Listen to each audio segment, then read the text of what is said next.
Bonjour tout le monde et bienvenue sur Radio Pastaga 83. Au programme en ce 6 décembre 2023, le RCT poursuit sa belle série en s'imposant face à Pau.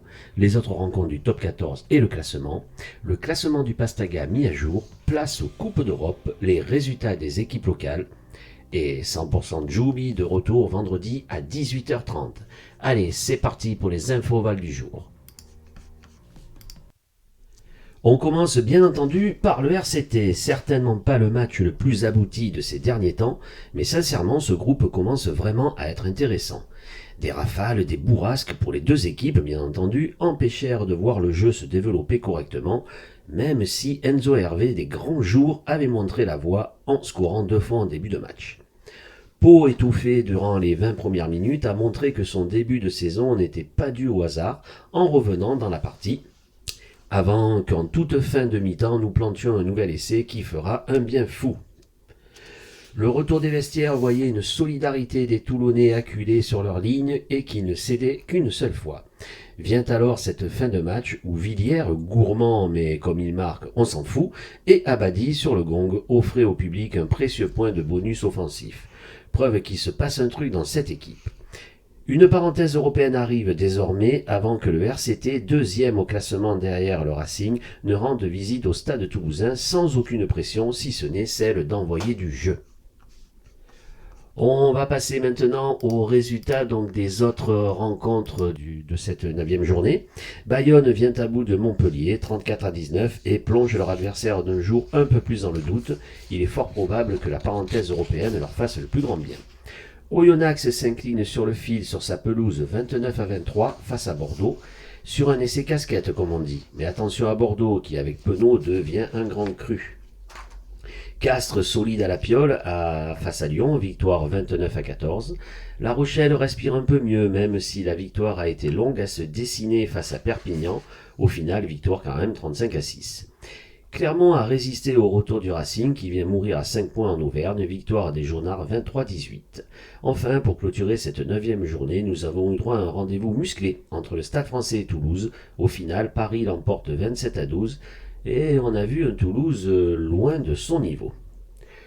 On va parler un petit peu du classement maintenant, donc le classement qui évolue super bien pour le RCT. Donc en tête, nous retrouvons le Racing 92 avec 29 points. Suivent avec 28 points Toulon et Castres. Pau est désormais 4e ex-aequo avec le Stade Français et 27 points. De la 6e à la 8e place, 3 équipes avec 23 points, Toulouse, Bordeaux et Clermont. Toulouse, futur adversaire du RCT donc. La Rochelle avec 20 points est en 9e position, Bayonne 10e à 19 points. Oyonnax et Lyon se partagent à la 11e place avec 16 points, tandis que Perpignan est 13e avec 8 points, un point de plus que Montpellier, toujours dernier. Donc je vous le disais dans les titres, donc on va parler maintenant des Coupes d'Europe, donc c'est la parenthèse européenne. Commençons par la Champions Cup que, comme vous le savez tous, Toulon retrouve bien entendu avec plaisir. Alors voilà, je vais vous lister les rencontres. Donc vendredi 8, nous aurons Connacht-Bordeaux et Glasgow-Northampton. Samedi 9, Toulon contre Exeter, donc c'est à Mayol à 14h.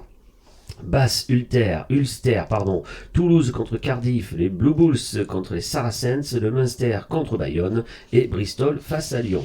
Et enfin le dimanche 10 décembre, nous aurons droit à Sale contre le Stade Français, La Rochelle contre le Leinster, Leicester contre les Stormers et le Racing 92 face aux Harlequins.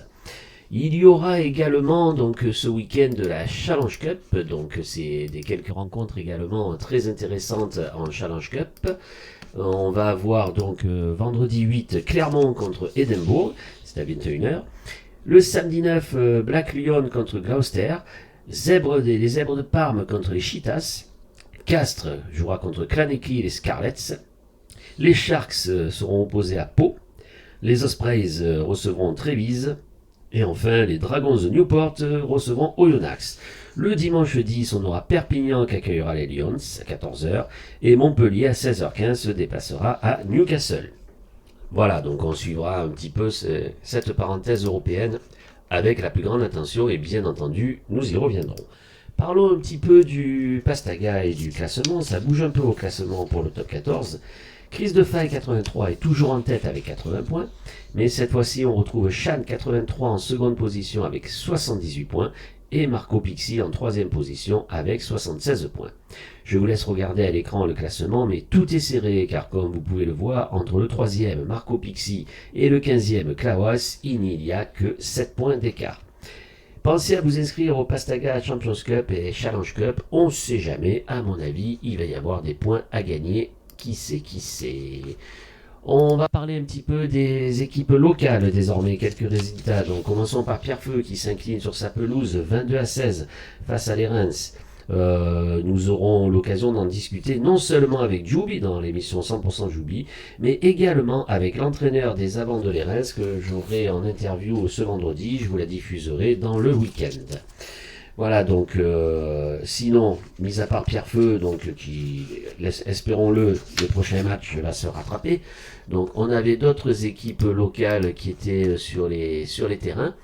Donc on va essayer, alors je vais essayer de vous trouver l'image, c'est normalement celle-ci. Voilà, à l'écran vous avez les résultats. Donc on a hier Carquera de la Croix qui s'impose à Patron 15-12 sur sa pelouse face à Bourg-en-Bresse en National. Le RCHCC est 8e au classement. En National 2, la Seine s'incline de peu sur sa pelouse 14-16 face à Nîmes. Là aussi apparemment ça a été musclé. La Seine est 11e au classement. En Fédéral 1, le 15 du Coudon l'emporte 20-10 face à Grasse et se retrouve 6e au classement. En Fédéral 2, Saint-Raphaël-Fréjus n'a rien pu faire face aux Angles. Défaite à domicile 8-19 et une 9e place au classement. En Fédéral 3, le Mourillon prend le bouillon. À Jacou, Montpellier 52-6. Draguignan l'emporte à domicile 25-21 face au SMUC de Marseille. Et la Vallée du Gapot gagne 29-8 face à 7.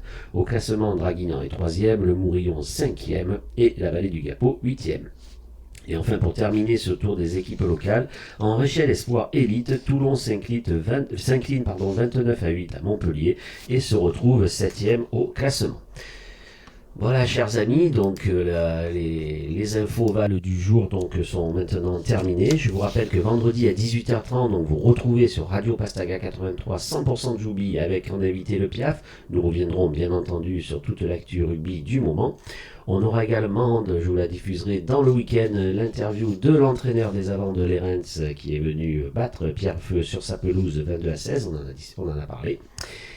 Et voilà, c'est terminé, donc les infos du 6 décembre sont maintenant terminées. Merci de les avoir suivis, portez-vous bien et je vous dis à très très vite.